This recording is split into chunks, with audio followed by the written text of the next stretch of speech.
Hey everyone, welcome back to another episode of Red Donkey Projections. I'm Eric, and we have Lucas as always. Hey everyone. So what we're going to be doing today is our updated Senate prediction for 2020. There are a few changes that we need to talk about. So yeah, let's get right into it.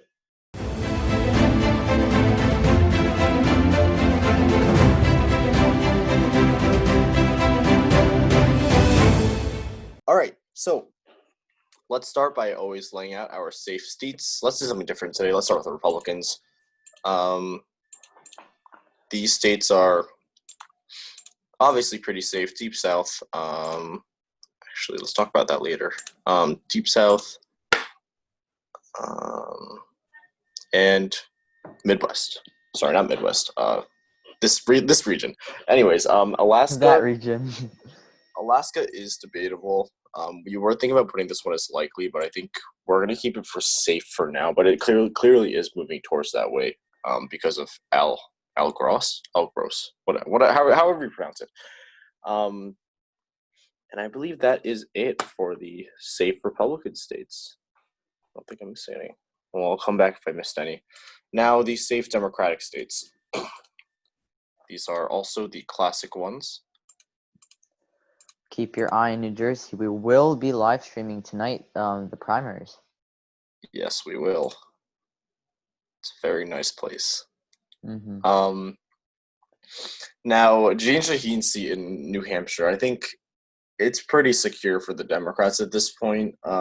It is less safe than the other states, but at this point, I'm putting this one as a safe. It can go either way. It can go likely, but I think for now, we're going with safe here. I believe that is all these safe states. All right, cool. Now we're going to start with our likely states. First one is going to be a pickup for the Democrats, actually. This is John Hickenlooper versus Cory Gardner, which we live streamed last week. He defeated Andrew Romanoff pretty soundly and pretty quickly. Mm-hmm. Eric, you want to talk a little bit more about Gardner versus Hickenlooper? Yeah, so I'm blanking out on the Democratic candidate. Hickenlooper. Yeah. Sorry. Quick brain fart. So yeah, Hickenlooper ran for president for the presidential race. He dropped out fairly quickly, but he did gain some recognition. Although he was tied up in some sort of ethics scandal in Colorado, according to the primaries, it really didn't bring him down too much. They actually announced the win quite quickly, according to our live stream. You can check that out if you want. Cory Gardner, on the other hand, the Republican candidate, he is a staunch Trump supporter. And in this day and age, the people of Colorado will probably not appreciate that too much because of their dislike of what the president is doing right now and how he's handling different issues. The current events that are happening. So Hickenlooper has a pretty good chance in this area, we think. I 100% agree with that. And I do want to add a point to the ethics thing that John Hickenlooper had. It was an interesting point that someone brought to me, and I kind of thought about it. It kind of did make sense. In 2018, New Jersey had a Senate election between Bob Menendez and Bob Hugin. Now, Bob Menendez was actually indicted with federal corruption charges, I think in the mid-2010s. It was during his term as senator before he got reelected. This pretty much tainted his reputation a bit. And as a result of that, what was supposed to be an easy race for Bob Menendez, it was kind of actually considered to be a little bit competitive, which we didn't think so. But some sources like Cook put this one actually as a toss-up for New Jersey. But in the end, Bob Menendez won the race by pretty soundly. I think it was about 10 points. So obviously, actually it was over 10 points, I believe. But clearly, that didn't really impact him that much, considering how deep blue New Jersey is. So that's actually interesting thinking about Colorado now. We might see a repeat of that, and kind of maybe the ethics won't really damage him that much. Anyways, I went a little bit off on a tangent there, but I think it was an important comparison to make. I realized I missed another safe state, but there you go. Let's now head to the state of Kentucky. This is where we have Senate Majority Leader Mitch McConnell, who is the second most unpopular senator right now in Congress. We'll get to number one later today. Very unpopular. Amy McGrath recently won the Senate seat. Sorry, not the Senate seat. The Democratic primary here against progressive Charles Booker. Had Booker won, we would move this one to safe because he was a progressive and the people of Kentucky are pretty solidly Republican. Amy McGrath is more of a moderate. And thinking about that, I think that McGrath can not win this race. Realistically, no matter how unpopular Mitch McConnell is, no matter how much it is, this is Kentucky. This is such a solid red state that's probably going to go to Mitch McConnell anyway. So that is likely. Eric, how about you talk about the state of Alabama? This is one we're actually kind of debating on what to put in. Yeah, so to further add on to that, we're not sure if it's a likely or a safe, and we'll tell you why right now.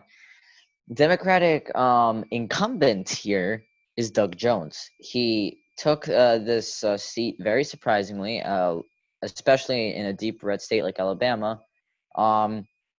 So again, it was a huge surprise to everyone.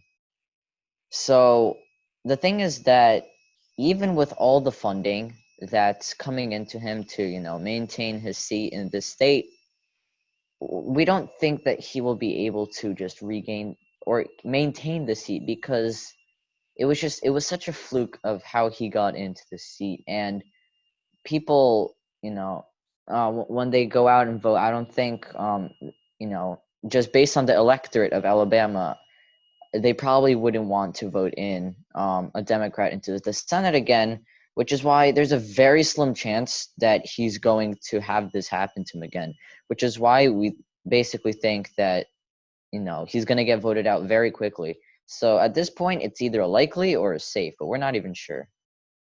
Yeah, I completely agree with that. His opponent is either going to be Tommy Tuberville, who was endorsed by Donald Trump, or Jeff Sessions, who, if you remember, was the former Attorney General under the Trump administration. I think we're going with safe. At this point, this race is pretty safe. It's either going to go Tommy Tuberville or Jeff Sessions here.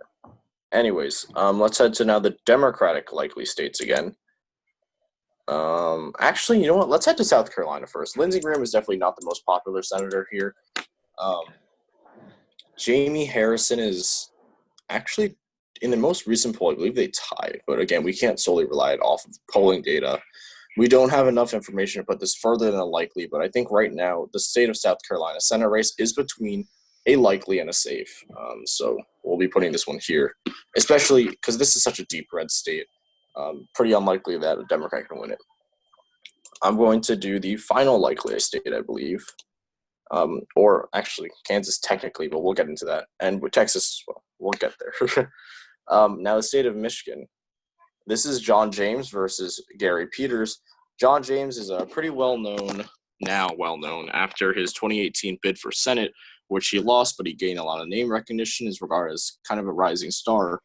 I don't think he has a much chance against Gary Peters. Polling has consistently shown Gary Peters up by about 8 points, somewhere around there. So keeping that in mind, I think that Gary Peters will be able to pull off a win here. And that's why we're putting this one as likely. Eric, why don't you now talk about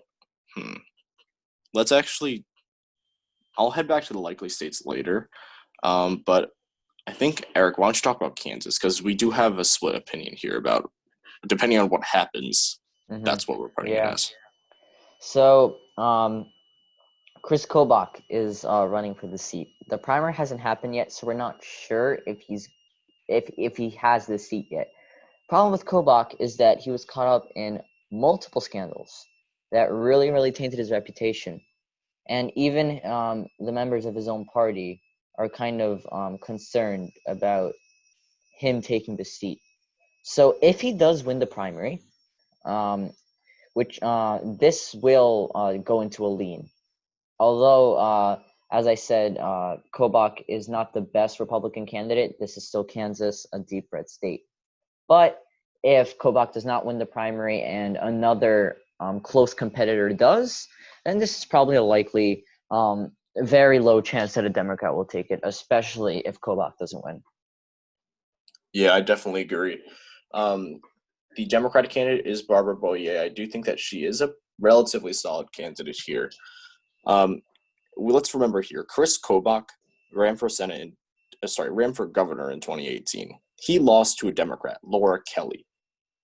That's right. Some more background. He used to be the Secretary of State of Kansas. Now, that's really bad. If you're losing to a Democrat in the state of Kansas, that's not too great.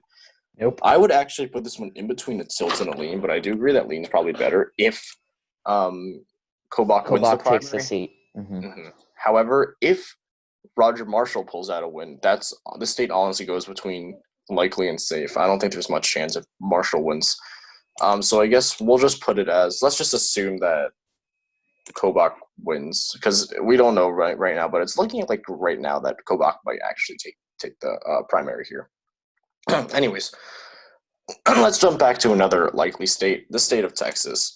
Cornyn's here. We don't have a Beto O'Rourke candidate here. Beto in 2018 got so much funding and visited every single county in the state of Texas, and he still lost. That kind of shows that although Texas is swinging more to the left, it's not quite there yet. Nope, not yet. We don't have Beto O'Rourke running in the state of Texas. We don't have someone with such great name recognition. Cornyn's relatively popular. And I think, considering how Republican Texas is, Cornyn will probably still win the seat.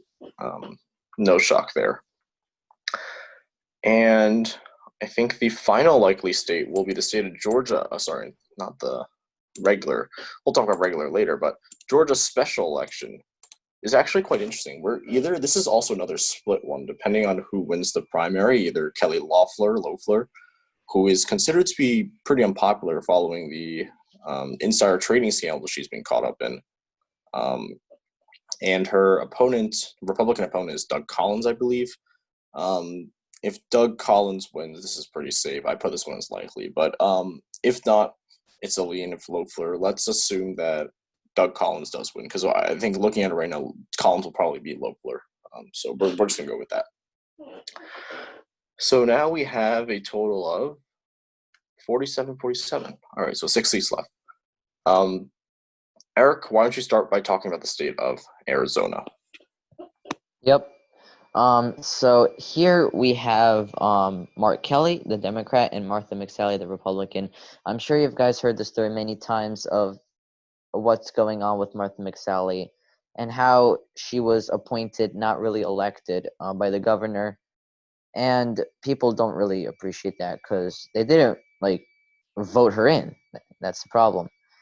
On the flip side, which puts Martha McSally even more of a disadvantage, is that Mark Kelly is very famous, former astronaut, and he is married to a representative, I think.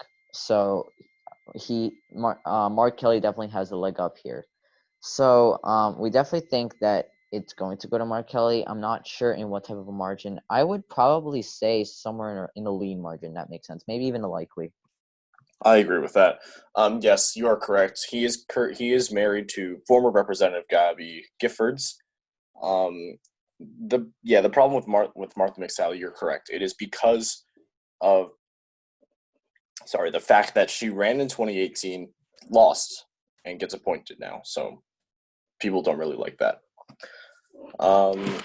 And polling does show Kelly up by quite a few points here. I agree with you that this one probably will be a lean for the Democrats. So let's go with that.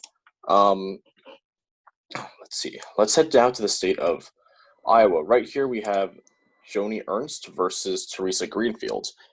It's actually quite interesting to see that, according to polling, Ernst is trailing behind in all the most recent polls. I checked a Wikipedia article on all the polls recently taken. And Iowa is a pretty Republican state, or at least it is technically a toss-up, but it's been swinging to the right recently. It went to Donald Trump by 8-9 points, larger than Texas. However, yes, that is correct. Because of how Republican the state is, I think it's a bare edge. It's between a tilt and a lean for me. For me, it is going to lean a little bit more towards tilt. So I think tilt might be a better representation here, but this is definitely a race to look at. Things might definitely change in the future for this race. We'll have to keep an eye on the state. Let's now head to North Carolina. North Carolina, we have Cal Cunningham versus Tom Tillis. Tom Tillis is definitely not popular. Polling consistently shows Cal Cunningham up by a couple of points. Cal Cunningham was formerly, I believe, a state representative, state senator, somewhere around there. Tom Tillis was elected in a red wave in 2014, so that kind of really did help him. He beat, I think, Kay Hagan. So thinking about that, I think he's not going to have that advantage that he had in the 2014 election, being that it was a red wave. So I think, according to polling, although we can never basically believe on polling, that Tom Tillis does have, Cal Cunningham has a slight edge here for taking the seat. But this is also another state we have to take a look at during the election cycle. Eric, why don't you head now to the state of, do you want to say something? Yeah, I just wanted to say one thing. And the reason why this state is important to look at, because this essentially decides who either the Republican regains the majority or they don't. Because JHK, I think, the website, they had a very accurate graph. And it showed North Carolina was the biggest, was the state with the most bounty, in the sense that it really decides the election. So this is why this race is so important, and it literally depends who gains the majority or who keeps the majority. And I want to add another point in that this is a presidential election year. People who are turning out to vote for Joe Biden, which we might see a larger African-American turnout here due to the recent events. As a result of that, we could see this also helping Cal Cunningham in that if they're voting down the ballot, as in like the Democrat for president and also the Democrat for Senate, this will pretty much really help Cal Cunningham here. Now, Eric will head to the state of Maine. Yep. So this state is also a special case in the sense that it's not a special election, but the situation is very interesting. So we have an incumbent, Susan Collins, one of the most popular senators at the moment, takes the number one spot. The Democratic candidate, Collins is a Republican. The Democratic candidate is Sarah Gideon. And comparing to Susan Collins, the people of Maine really favor her. And in general, Maine all-state is a fairly Democratic area. So it wouldn't be much of a surprise if Gideon does take this. But again, we still have to keep in mind, as much unpopular that Collins is, she still is an incumbent, which does give her an advantage, which is why it's going to be a lot closer than one might think. So we're probably going to give a tilt, as Lucas just put right there. Yeah, and I find it quite fascinating how often Maine seems to elect more centrist senators. Right now, it's Angus King, who is an independent. Like, he's the definition of independent, like, very centrist. And before this, I think it was before Collins. It was Olympia Snowe, who was also extremely centrist, just like Collins. I that was kind of a tangent, but I just wanted to add that point. That's quite interesting to see that. And we got 2 seats left here. I'll cover Georgia really quickly. Georgia, we have John Ossoff here against David Perdue, I believe. Is that his first name? I know his last name's Perdue, but I think polling is interesting in that it's kind of flopped to both sides. Polling does swing to the left. It tends to. Not really the fault of the pollsters sometimes, but it does tend to swing to the left. Keeping that in mind, and how Republican Georgia is, although it is swinging more and more to the left, that, don't get me wrong there, and this is a presidential election year, same effect as North Carolina, and we could see African-American turnout increasing, I think this will still, at the end of the day, probably go to Purdue. However, I will say, although we think it will go to Purdue right now, anything can still change. This definitely is on the borderline between tilt R and lean R, but I think right now we're going to say that it's lean R. Once we get more and more information coming in, this could really swing to be a tilt. probably by the end of this month, which I think is interesting. So we'll have to watch and see this state. We'll continue to monitor polling and generally everything. And I think our final state here is the Double Steves. Eric, why don't you cover this one? Sure. So, as we said, Double Steves. Steve Bullock, the Democrat. Steve Daines, the Republican. Steve Bullock ran for president in 2020. Along with Hickenlooper, did drop out quite quickly, but he gained a lot of recognition. He was a very, very popular governor. That was his former spot. Now he's running for the Senate because I think he's run out of terms for the governor. And his opponent is Steve Daines. He's fairly Republican, and I think he served some sort of high position. I think he used to be a representative or something. So it's going to be a pretty close race, right behind North Carolina, probably one of the most important races. Although Montana does have a quite conservative electorate, polling shows and just our general feeling, we feel like it's going to be a tilt Democratic state. You know, it's right in the middle between either tilt Republican or tilt Democratic, but polling just pushes it a bit towards the Democratic side.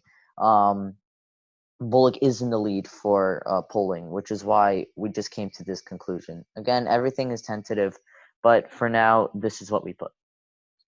I completely agree with that. Yes, Steve Bullock was I think the most popular Democratic governor at one point in time. Now, and I do think the Republicans kind of do think that Steve Daines is in a bit of trouble, because I know people have been getting a lot of ads kind of saying to fundraise to Daines, which I think is quite interesting to think about. But anyways, so thinking about that, I think this one probably will be a tilt at the end of the day. And this is our final map for today.